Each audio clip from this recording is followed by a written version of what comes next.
It was summertime on the island of Sodor, and the Fat Controller's Railway was busier than ever.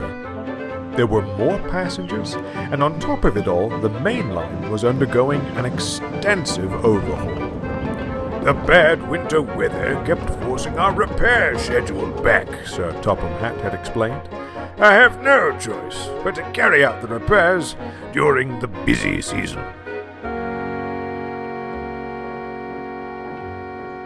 Good gracious, sighed Duck in the sheds that night. As soon as I arrive with one train, I leave with another. Pah, said Gordon, wait until you've had a taste of mainline work, little Westerners. We're the ones who should really be complaining. Well, you won't find me complaining, smiled Oliver. I'm grateful. Better to be busy with passengers than on the run from diesels. You know, said Henry, I was in danger of being sent away once. I'm glad Sir Topham Hatt's in charge. No one else would have given me a chance like that. However, Oliver said grimly, he can't save every engine, much as I wish he could. Soon the engines went to sleep. All except Henry, who couldn't help but think about what Oliver had said. Henry's job was to help inspect the mainline bridges. As they were being mended, he had to take the old parts to the other railway. A diesel would then take them on to the steelworks to be melted down. It was hard work, but Henry didn't mind.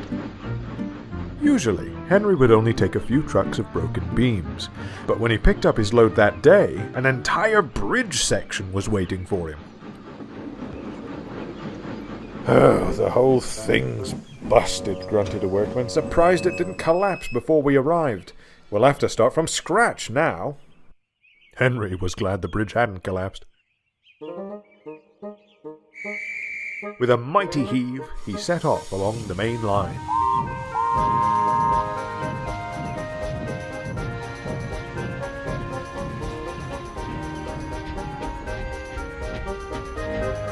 He arrived as usual at the other railway, but the diesel was nowhere to be seen.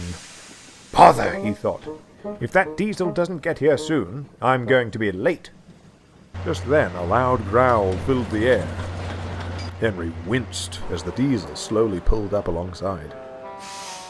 For engines of the future, said Henry, you certainly are slow. Well, it's not my fault, flounced the diesel.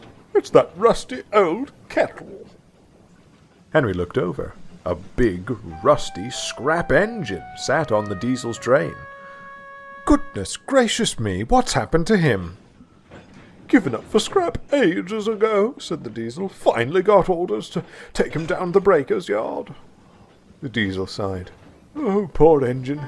He'd always hoped to get saved, too. Then Henry remembered his conversation with Oliver. Maybe he still can be, he beamed. I tell you what, I'll take him on my return train. I'm sure we can find a home for him. The diesel wasn't sure.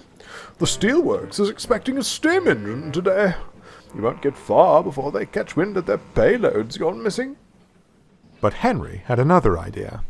Well, what if I trade you, he said, this corroded old bridge section for him?